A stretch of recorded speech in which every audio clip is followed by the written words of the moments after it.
Apple TV, Amazon Fire TV, and many other streaming platforms. Tonight, I want to bring in a beautiful, beautiful person. Again, this is Glenda Dawson from Glenda's Dragons Den. I have LD here with me. And I just wanted to let you guys know that we are on the Conscious Awakening Network on Roku TV, Apple TV, Amazon Fire TV, and many other streaming platforms. Tonight we have a very special guest. His name is George.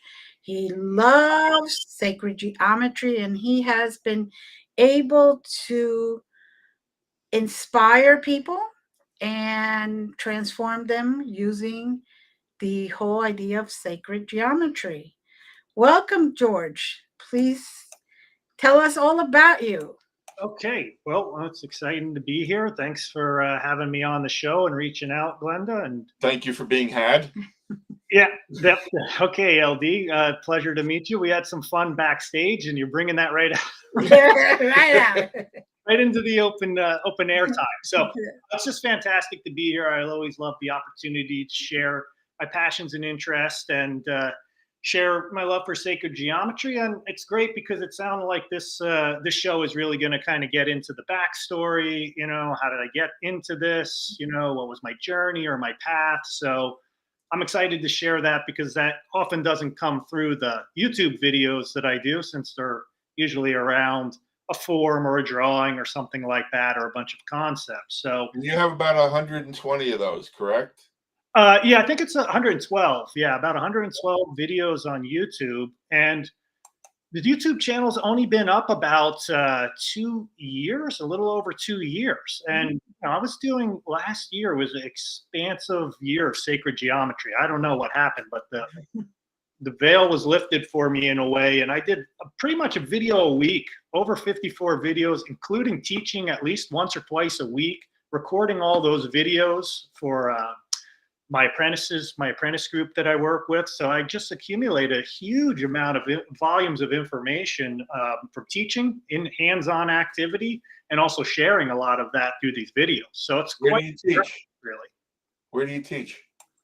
Well, that's all on Zoom, and I've done a lot of Zoom for this, and some in person. I've done some teaching with Nancy Beneroff, who's a code geometer, that we work together and do yoga studios, and we've done some artist lofts and things like that. So a little bit more hands-on and in-person instruction as well over the past year.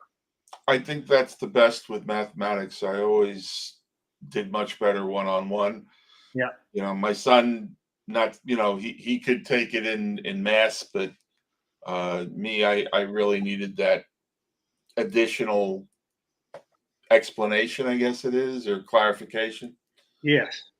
Yeah, the in-person and even the Zooms work great. And it's not just strictly math. I think the math will start to become more apparent and intuitively doing it as you start to work with the shapes and the circles. You know, there's a lot of circle drawings, for instance, and line connecting. And there's a lot of math in this diagram, but I could do all of it. And then we could talk about the math after. And once you have that kind of practical experience of just kind of getting in the zone with the drawing, then all of a sudden, when we get into those mathematical concepts, you have a place to kind of hang your code on a little bit, right? You just did all that legwork of doing the drawing. You might actually be more curious about it now that you've done that drawing. Like, what is actually in this? And why is it called sacred geometry, right? Like, what's it all about? And some of that relates to the math part of it. Yeah. Well, how did you feel when you first saw it happen in nature before perhaps you even got into it? Did it speak to you when you would see it like in a sunflower pattern or? Yes. Oh, totally. I mean, I don't know if you know my other background, but that's a huge part of it. I mean, most people in this community now know me as someone who teaches sacred geometry, but for about 25 years, I studied wildlife tracking and animal tracking. And my first profession, let's say, was a guide of taking people into the wilderness, showing them animal signs, showing them flowers, showing them plants, identifying, learning the pattern language of nature as a tracker. And I became one of the internationally, recognized, one of these top international trackers, teaching people these skill sets. And that really was a deep foundation for how I made this kind of switch into sacred geometry, because the pattern language, even though we're on pencil and paper, I had a knack and an eye for reading and interpreting symbols, signs, patterns because of all that nature education that I had put myself in for all those years. So, where regionally were you doing that? Well, I live in Vermont, and my backyard is a big forest playground for that type of activity. So, we have snow in the wintertime here. So it's a great carpet, let's just say, a fresh, usually sometimes fresh dusting of snow. And, it's like sand, you could follow track, but it may be deep sand sometimes. But you can follow trails for long, long distances. And, I have people from all over the world come to visit me here to learn tracking skills. And I've been all over teaching tracking too. So that's been a big foundation. So thanks for bringing that up. I was definitely going to get into that topic because it's foundational to why how the observation skills were transferable. Like a real grounding place. Great to get kids engaged with that when they're younger. It opens up a lot of observation and questioning and curiosity, and gets their senses engaged and alive. It turns on intuitive faculties that we all have in us to kind of, have those gut feelings about things and learn to trust those and listen to the sounds and get into the silence when you're out there. All that was like how I approached sacred geometry, that training that I went through. So yes, it's good that you both talked about it, because people don't realize that everything is a pattern. Even chaos. Even chaos is a pattern. And sacred geometry, you could look all around and you could actually see it. Just people don't know how to really look for it. Yeah. So.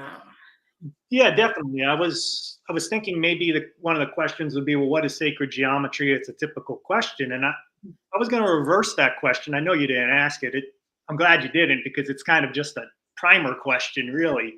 But it's like, what isn't, right? I mean, if you approach it from that angle, you've got a big rabbit hole to go through before you can find out what isn't something sacred or a geometry. Now, I know sacred is a loaded word for a lot of people, but it's really an approach to how you approach your surroundings with reverence, and seeing these patterns speak to you in a way that moves you into a deeper feeling place inside. So sacred can mean a lot of different things to a lot of people. That's just one interpretation. But what is it?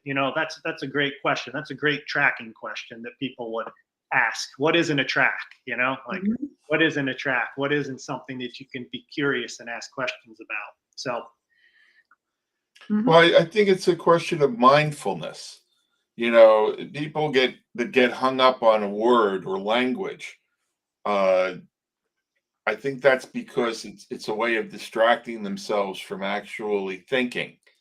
They just want to give that knee-jerk response.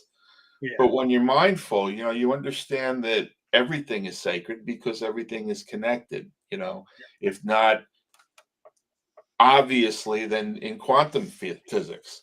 Right. So, we work the same way with paranormal. People say, well, what's paranormal? And I say, define normal. They do. I say, okay, everything else. Yeah, LD, you're really hitting it, because my tracking school that I have set up is called Mindful Tracker. That's the approach is like you say, it's a very mindful approach. It tends to move away from trying to approach the subject, and this is the same way to do it with sacred geometry, to approach it in a way that you don't go into just trying to label and find something. You know, when you have that attention and drive to look at something, to look, to find, you often don't see what's there, right? So you have to be open to let, you know, the thing in nature that you're observing, you know, communicate to you and wait for it to present itself. And it's the same way that I approach these drawings. You know, I don't know where I might be going when I start it, and you just let it work. And you know, you know the pattern language because you've done it a lot, so you know your A, B's, and C's. You could start to construct sentences out of that, and it just unfolds, and then the gem starts to emerge. You know, after you engage in that. So it's a different approach than trying to go into sacred geometry to create a piece of art, do this or do that. You know, you can certainly have that intention, but my approach is definitely more open-ended and develop a dialogue, really, you know, a relationship and a communication with what this is trying to teach you. Not only information, but teach you about your process and about yourself, right? And how you relate to it. And that's really key. Well, the challenge, I think, is that the mind is trained itself to try and recognize patterns because our perceptions are so limited. So we get the information in ways that we can perceive it, and then we try to relate it to the known.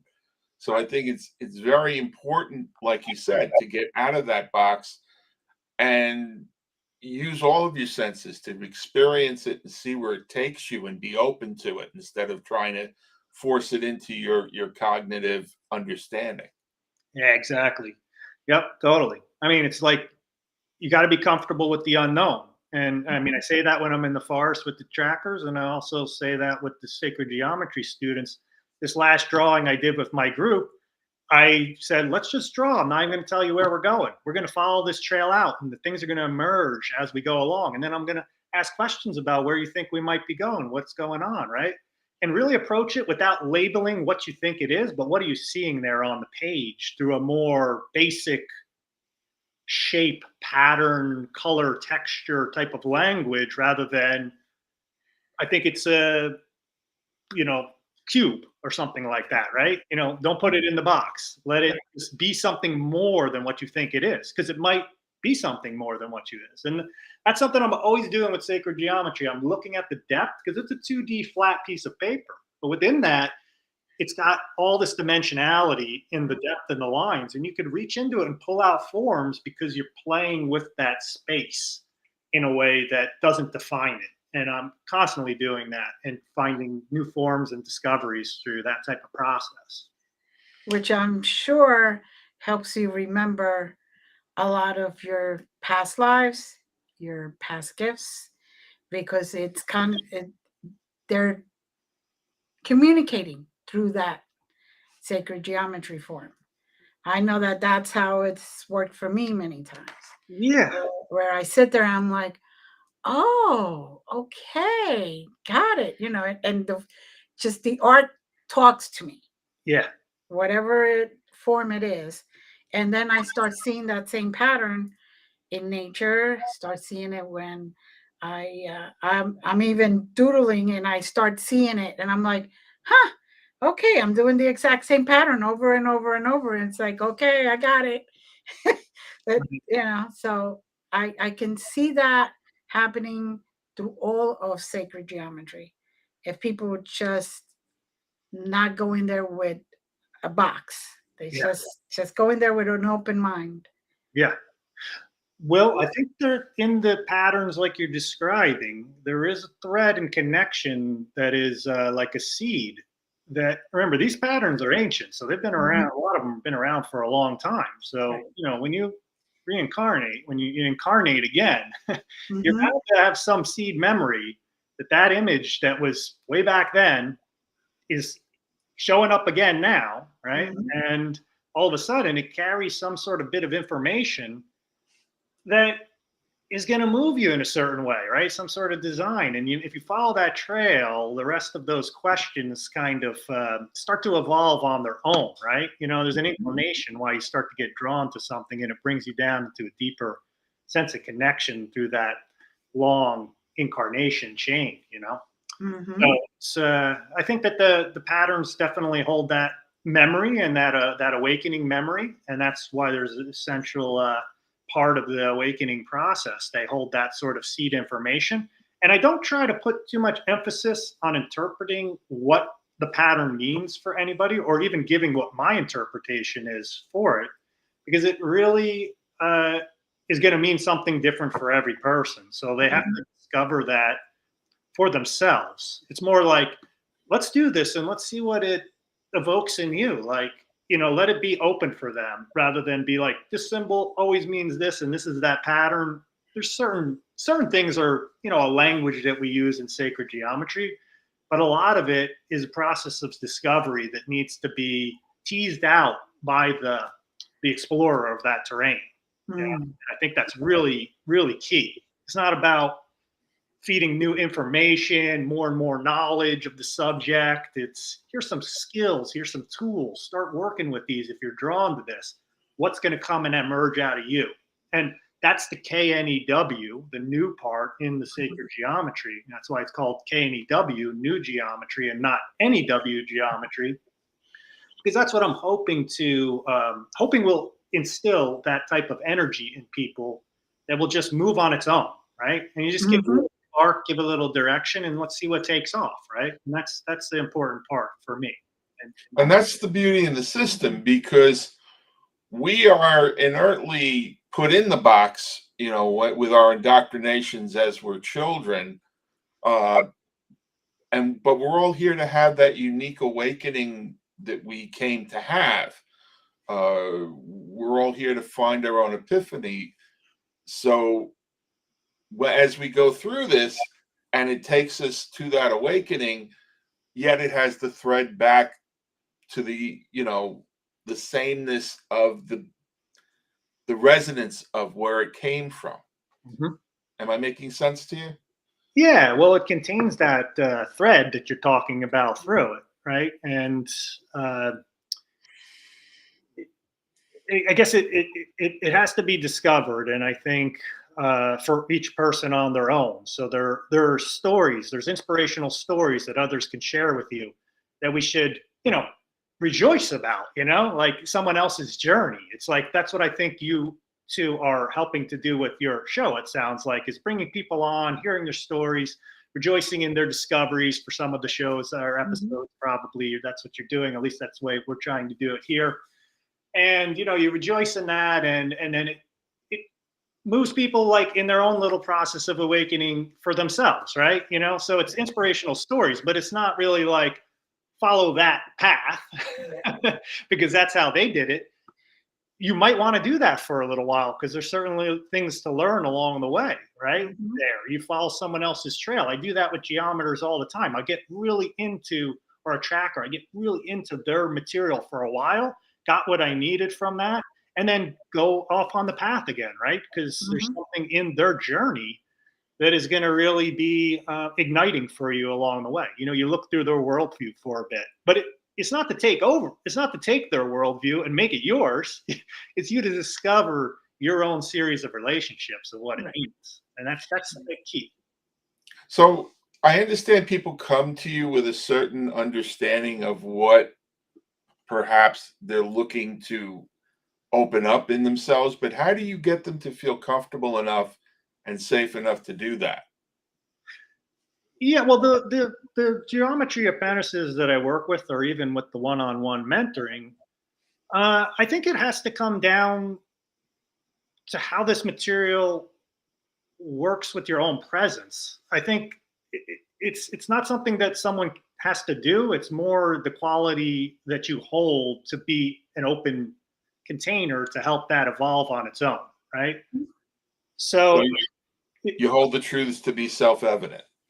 Yeah, you know, you just you have a focus. You know, I have a focus with the drawing, so there's going to be the activity. So we just go through that, and there's always kind of a getting to know each other probably type phase, and then you go through these deepening, because the drawings or nature is working on them anyway, and it's not too long before the cycle reaches a point where those inner questions come up. It happens naturally. So, you know, I don't have to go in there really much with like a crowbar. Let's get into that stuff, right? Like, let's bust it open and get into the deep stuff, right? Right. You let the process, the sacred process, like the ancient techniques, the old school techniques of doing this, you let that work and do its magic. Some people, it doesn't really happen much. It's just, you just keep at it, Maybe this wasn't the way to approach it for them. Some people, they keep working on it. This is a process is working. And then those contemplative questions start to come up.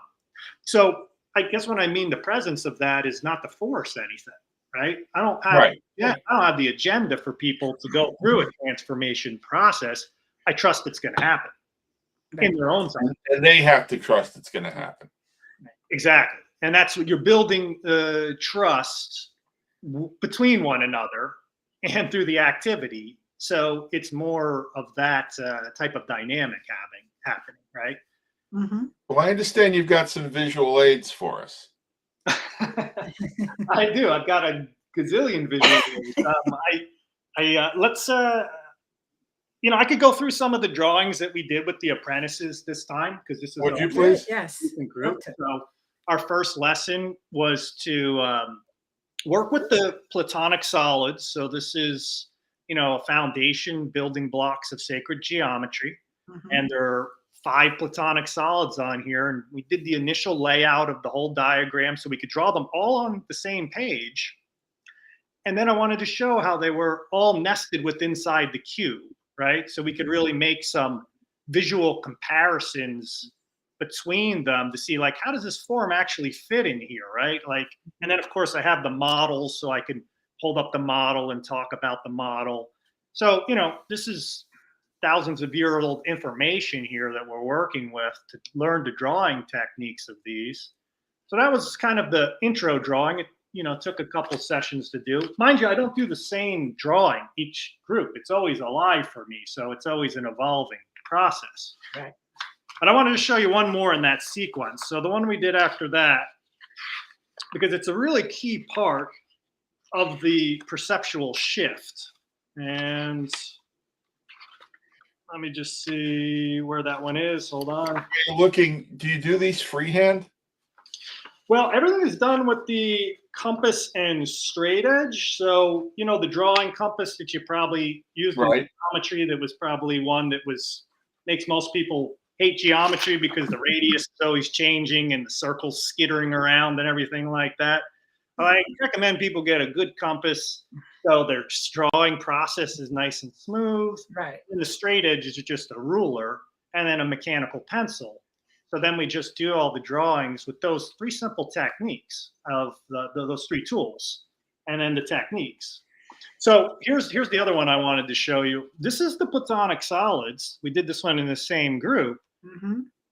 Each from a different view of the 5 Platonic solids. So this is a different perspective. It's like you've taken the form and we've drawn it like this. Mm-hmm. And now all of a sudden I rotated it on the page so you're looking at it like this. Mm-hmm. And then we also do it looking like this with the pentagon face. So we do different views. And this is really a key part of changing the perspective on the page, because it's easy to always look at something one way and think that's what it looks like. But when you shift the perspective, new information, new quality of the form, a new feeling of the form emerges. So those were some of the drawings that we did. And I interspersed that with discussing of the forms. Mm. And I'd say that perspective shift is definitely one that applies to something people can apply in their daily life. Is just changing your perspective, looking at your view, taking a different view of something. It's definitely a key one of the perspective shift on the page. Like doing that in the geometry seems to be has an effect on people usually. But it's time to connect to. And when can you start introducing this to children? At what age would you say? I would say early on. I mean, first of all, most of the kids' toys that you see out when they're real little are fit this triangle in this triangle shape, right? Here's building blocks. Let's make blocks, right? So, having a set of these forms around is definitely part of the early tactile feeling of the connection. There's a reason why those kids are like so excited about that stuff, because they have that memory already deep in them, right? It's like they're close to it. So working with shape and color and pattern recognition and all that is really, really close. So having these types of forms around just gets them intuitively connected to it. And then, you know, as 6 or 7 comes around, probably around that age, you can get more into the hand-drawn compass stuff. Before that, mostly just drawing by freehand, right? You know, just doodling, making circles, you know, connect the dots. Doesn't have to be precise, but as time goes on, you get a little more precision. You start to introduce more of the mathematical concepts that could be associated with this. And I think that that's a really strong foundation, you know, for the future of kids' development. You know, it's just right now, sacred geometry, you know, contains all that, but it's probably not accepted by many of families because it's gone so esoteric, let's say, that some basic practical applications for our own cognitive development at those young ages, people frown upon. You show them a pentagon, forget it. Pentagram, right? Pentagram? It's like, uh-oh, that's no.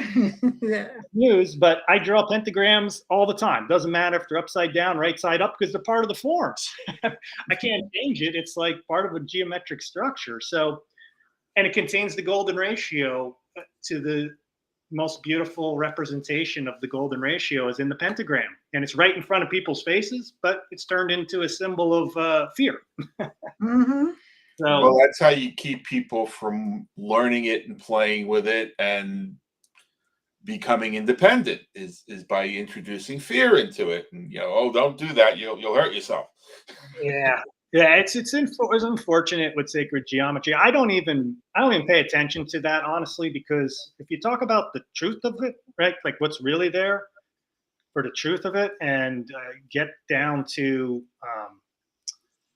out of that fear syndrome, then you know you talk about it in a really intelligent way, and that alleviates those fears. And people who have been fearful of that, it's really kind of freeing for them to engage with this material because they see the beauty of it, they see the harmony of it, they see why it's sacred because of all the dynamics that are in it. So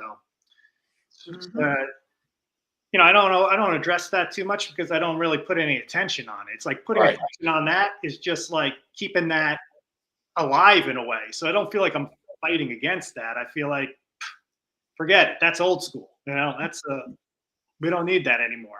It's just going to keep us down in the dark ages, and we got to like accelerate out of that and be like, this is some beautiful interconnected wholeness connection. There isn't anything bad about it. It's just another form of geometry, and put their own distorted consciousness associated with those things that have created the distortions. It's not the geometry, it's the use of it, you know, and how it's been presented. Right. Now, for me, sacred geometry also gives me light language. Yeah. Like I see the light language symbols actually coming out at me. And I know a couple of other people that, you know, once they look at whatever the flower, whichever actual symbol or shape, and we could actually see within that the light language symbols, which to me is very interesting. And if people would just open up, take a deep breath, people, and look at the different layers, like you were saying, you can actually go in there and see and remember what that was all about. Yeah. And what people don't understand is that within those symbols, you could communicate with other species, other consciousness, conscious dimensions, frequencies, and people are just closing their eyes to it. And I think it's wonderful that you're bringing it back out, that you're actually introducing people back to their original form. Mm. Because with sacred geometry, we do go back to who we really are. Right. You know, if you like you said, the layers, go into those layers, Mm-hmm. and you will see who you really are and feel who you really are. Yeah. Not this bodysuit that we have right now, but Right. the realness in you. Yeah.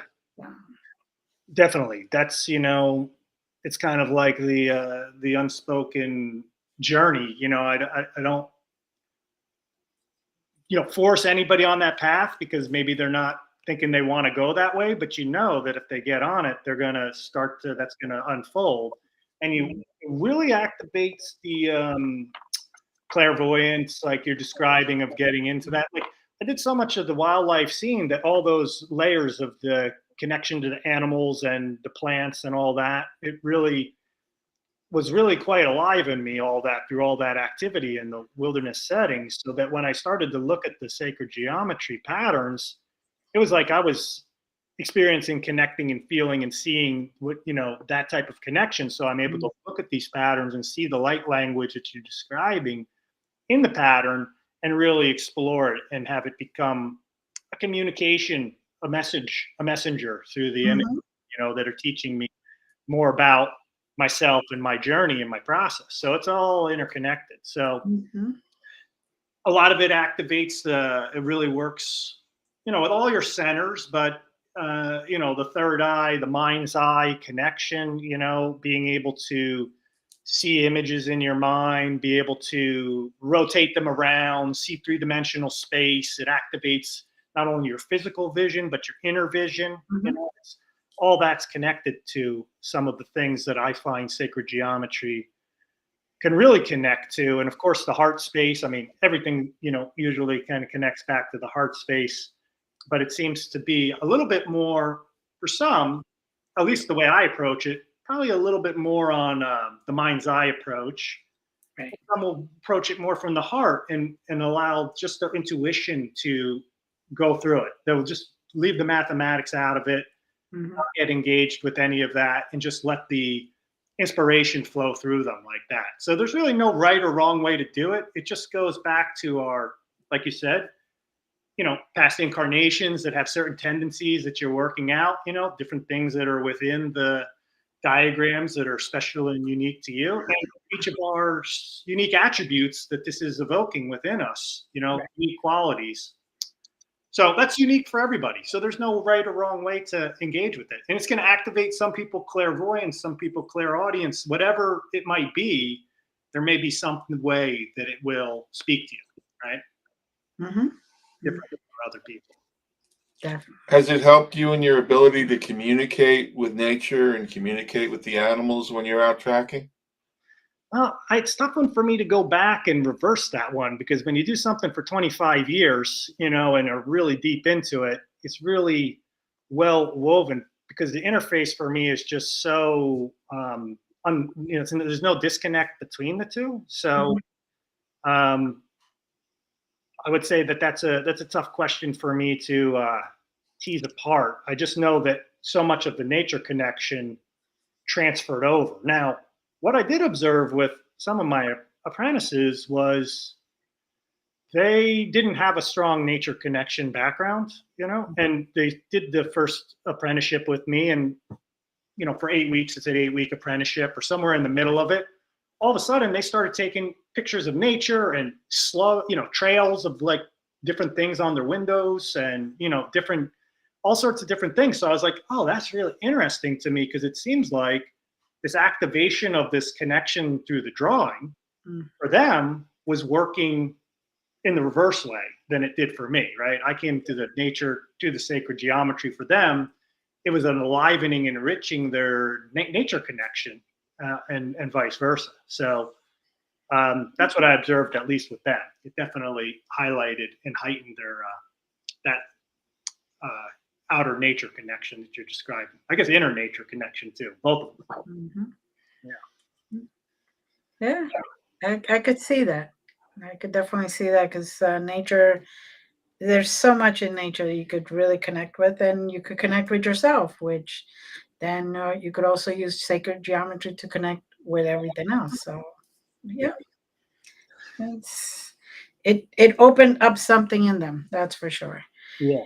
Now, you were talking about an 8-week apprentice, and then what happens after that if they want to continue with Well, you? I started doing the returning apprentice group. So that is set up for apprentices who've already gone through one session. So they'll go through another 8 weeks. And I had some people stick with me through 3 or 4 sessions all last year for 8 weeks at a time. So they really dove deep into the subject. So that was beautiful to see. So the returning apprenticeship, you would just go into deeper layers, do a little bit more complex drawings once people get the basics, get more into the 3D-ness and seeing how those things work through the connections of the forms to the paper. So people start to activate more of that perspective shift and start to understand what it is they're looking at and seeing on the page.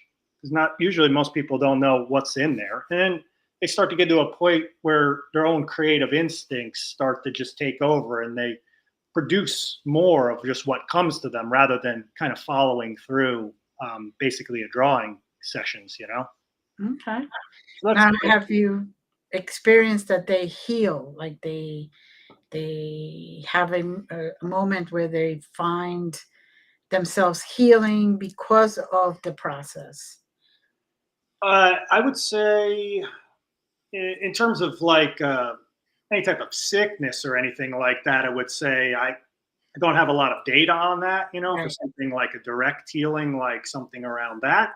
But in terms of a healing, like from maybe discontent or disconnection feeling, or a lack of joy or something like that, or finding one's purpose, or things like that, I have seen a huge amount of giddiness and joyfulness of just working with the patterns, how people can light it, it lights them up in a way. And it's kind of an abstract subject, but it's doing something that is turning on some sort of circuitry inside whatever that person needs for that feeling of connection. It's just kind of doing it on its own. So it's not like I'm doing anything. It's like, oh, the drawing's just producing that result. Right. And I've seen that, across the board in the apprenticeships.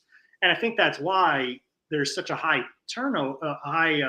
return rate, in the apprenticeships, because it's an infinite amount of subject that you can get into, but there's also the feeling that you're engaged with, especially with the group, as you get to know them more. You get into the feeling, you feel like you could express yourself, talk about spiritual related concepts to these groups you might not be able to do that in, and you have this activity to do it through. It just feels really like maybe like a coming home, or like a small little group you could do that in, and that brings a lot of joy to people. So how do people get more information on these apprenticeships?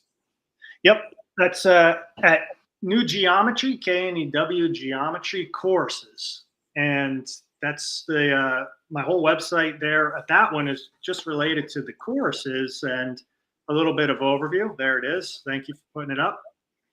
And newgeometry.space, that's another website. My first one, it gives a little bit more overview of the background of the geometry, more images and things like that. There's a write-up for the apprenticeships on both, but basically the links for enrolling are at New Geometry Courses. And the courses are great. That course site that I'm using, it lays out the whole curriculum itinerary. We put the live videos in afterwards as recording, and people can work on them, for as long as they want. You always have that information. I got a couple other courses that are, just me doing videos of drawings, and a free drawing that you can just go and get for free. The Sri Yantra symbol up here, this one here, a classic 9-triangle design. I have a nifty method of drawing that gets you into the basics. It gives you a materials list and an intro to do it. You can just jump in and draw that, Sri Yantra design and start to experience these techniques. If you haven't done any drawing, it's a great intro video and a 33 lesson drawing guide that I put together. So for instance, this is the little drawing guide. Whoops, upside down probably. And, it goes through little step-by-step instructions. So it's, 33 steps to walk you through the layout of the design. And that could be very, very enriching to start you on the path if you haven't done this type of thing before. So that's very nice. And that is a very powerful pattern. Very much so. That's why I really wanted to create that as part of the free content, because I feel it's a beautiful one to have access to. I mean, the other courses are great, but I'm really getting into depth of teaching. This one, I don't get into the, the philosophy. There's so much culture around it. I'm like, we're just going to do the drawing. I'm not going to get into teaching about everything about it. So it's really open-ended, but it gets you. I think most people have a hard time crossing the fence, getting off the fence to be like, all right, I'm going to do that, right? It's like, it's a practice, So if you sign up for the 8-week apprenticeship, all of a sudden it's like, it's an initiatory step, really. You're entering into like an initiation of sacred geometry. You're going to do this for 8 weeks. You're going to set up as a practice. You're going to work through this. Right. So, you're really taking a step to do it. This one for the free thing, free Sri Yantra, you could just test it out, see if you want to do this. You don't have to create a practice, but that image is so powerful. It's such a great one. You might not want to get into how do you draw this form? How does this form turn into this form? Like all those nuts and bolts details, which are amazing drawings that they teach you so much about the golden proportion and all these sacred geometry concepts, how to draw the spirals. Mm-hmm. Not everybody has that calling, but, I have an entry level for anybody, anybody can enter in it. Different points. One other thing, pyramid class, like drawing and constructing the pyramids, the golden ratio pyramids, both the Russian pyramids, which are an interesting golden ratio pyramid constructed like this, as a cone with golden spirals that are on it like this. All these templates and forms I give you all these forms to build, because part of the memory is in the hands, like you're a little kid again. Right? Mm-hmm.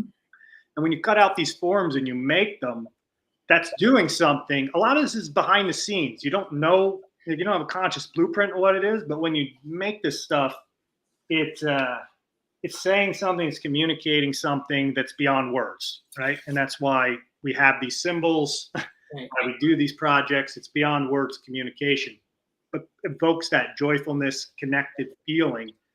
It's hard to say what that is, right? Or what did it. Mm-hmm.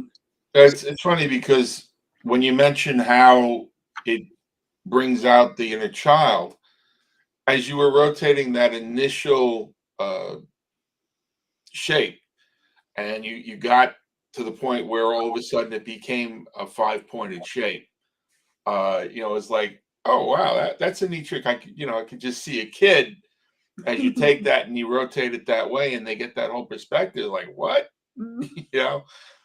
Where can someone find the free course? That's on your geometry courses. It's right there on the 5 or 6 courses that are lined up there. New geometry courses, and that's a great offering. Now, if you're listening to this and you're like, man, I want to go for this. Like, I'm in all in. Mm-hmm. I have all 45 videos from the first year of apprentices, the whole first year of apprenticeships on there.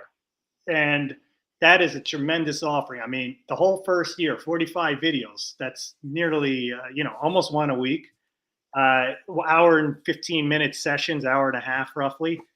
That's just huge. I mean, that will take someone so far in their journey of sacred geometry. The only thing you do is you get to miss the live interaction, but it's at a significantly marked down price than what the whole, what individual apprenticeships are. So if someone's really in there, that's in that whole lineup of courses. If you like that idea, check that out. I think that's a really awesome offering. It's kind of, you create some of this stuff because it's what you wish you had when you got into the subject. If I saw that with my passion about the subject, I would be in on it right away, because it's like 45 practical drawing lessons. Now, the practical thing is important in this. You can't skip to like all the. For me, at least, I like to have the practice of the practical, because it helps me engage and connect to the spirit even more in depth, of like the deeper connection to it. rather than just jumping to the esoteric spirit thing and not having something grounded there. There's a nice balance between the two. So if you're really into the wanting a practical path, this is a great, full immersion, or the live apprenticeship, which is just fantastic too, So a lot of offerings to check out. There's a whole list. More will be coming because there's just a never-ending thing. So, keep up to date. If the New Geometry YouTube channel, like I said early on, I have 120 videos roughly on there, or close to. That I'm always updating every week or so, or every couple of weeks, with new video, new content, and that's a good way to stay engaged with New Geometry, just through the YouTube channel. Oh, and I forgot the other one. Sorry. Facebook group. I have a Facebook group, New Geometers, KNEW Geometers Facebook group. That group almost has 3,000 members in it now, and they are really just inspiring because they're working with patterns, showing their artwork, having great conversations and discussions, range of different people. Some are working with the techniques I work with. So it's a great group, New Geometers Facebook group, if you're on Facebook. It's the simplest way you can engage in the community. Because for me, it's much more about developing. Thank you for putting it up. It's so important to develop a community around this, and that are sharing in this pattern language. So the community aspect is an important part of my work with New Geometers. It's not just to show you what I'm doing and this is what I created, but then, create that excitement in a group, and to have it be about them and the connections they forge. So the community experience is really important part of the kind of New Geometry mission. Mm-hmm. Have you seen any evolution of people that, let's say, have suffered trauma and they come in with some form of a dissociation, and they're in their head? Yeah. And then all of a sudden they begin to come back and do that healing where they can connect back into the emotional piece of it. Have you seen that transformation? Now, that sounds like a Jungian type of thing, way to go about it, because I know he did a lot of work with watching people who have suffered trauma in that emotional state to work with mandalas or their dreams to start to reconnect with those things that may have happened, to kind of work through that and process it through the artwork. Now, I'm not trained to do that in that way, and I haven't had someone to join the apprenticeship that I'm aware of that is working through something, at least that they would voice openly within that type of group, to give you any feedback on it. But since Jung and probably other psychologists, or people who work with people with spiritual mentors or guides or whatever, may do these type of activities with drawings and dream recall or things like that to help someone work it through. I would say the drawing is probably a big part of it. Whether working with like very technical straight edge and compass is important for that type of process, I'm not sure. Maybe for some, but I don't have a good feedback for you. But I would imagine that is probably something that would be helpful for certain people. Definitely. Well, I'll phrase it a different way so it's not as clinical. Have you noticed people come out of this a lot more centered than they went into it? Is that fair to ask? Yeah, definitely. I mean, I could think of a few apprentices who, are just trying to find their way, and I think it's, just younger apprentices and older ones too. We're all trying to find our way, whatever stage of life. Just because you may be older doesn't mean you found your way. But, it's especially, some of the younger generation, like, it's given a sense of connection to that inner true self, something inner spirit, ignites the spark within. And that has definitely been transformative for many of them to kind of find a sense of purpose through this activity that they can relate and connect to many other areas in their life. I've observed that, and continue to watch in new geometers what they're up to, see how this is continuing to be something that drives them in their discovery process. It's really moving to me to see the power of sacred geometry. You know, the transformational potential that's there. It's like a lifeline back to your essence, you know, and that's really key. And you don't have to talk about it that way. You know, you just know that if it's done with the open attitude, not trying to make it happen for anybody, you do it in the sacred ways, teach the principles of it. It has the ability to find that thread for people. So it's experiential. It's nice to talk about it, but only one person could experience it for themselves. But honestly, I'm an example of that. You know, like we have to talk about it from ourselves. Like, you know, when I'm feeling a little lost or whatever, the tracking, nature connection, finding solace in nature, don't know who I am, like where I'm going, what I want to be, any of those things. It's like that lifeline of the natural connection and listening to the sounds and getting into the silence.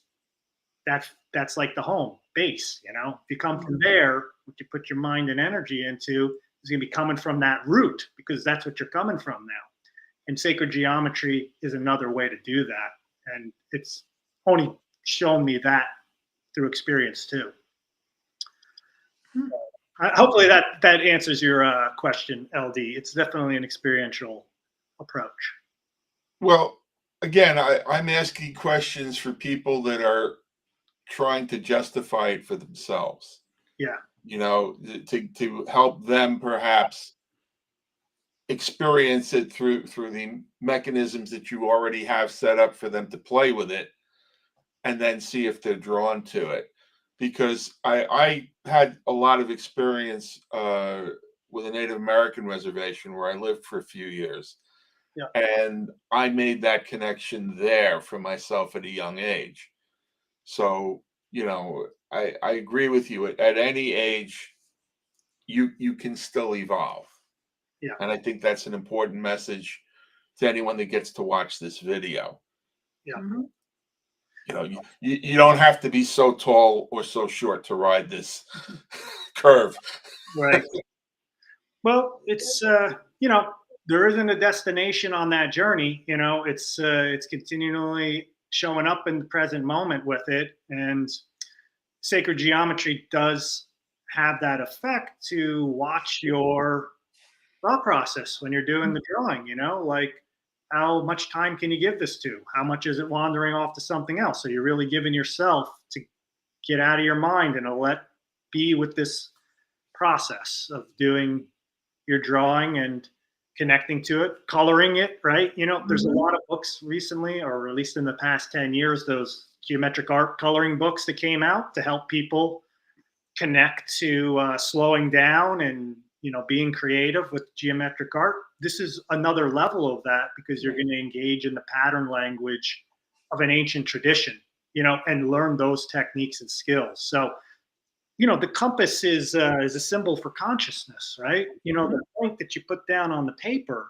when you put that needle on the paper, it's like a direct link to the act of creation where you're going to make that circle. So you want your attention to put it on that point, you know, right at the right spot, because the more it's off in all those little areas, it's all a connected web. So all the circles will be all over. Now, there's nothing wrong with that, but the more you bring yourself and the attention and hearing the lead scrape around the paper and lining up the rulers and making sure it's even, I mean, you could really lose yourself in that type of activity and see what comes to you. You know, it's like it's a good mirror. That's what it is. It's like a mirror. Your drawing is looking back at you like a mirror, as a reflection of like where your conscious mind was within this activity. And here it is at the end of it. And more often than not, you have to lose yourself to find yourself. Yeah, definitely.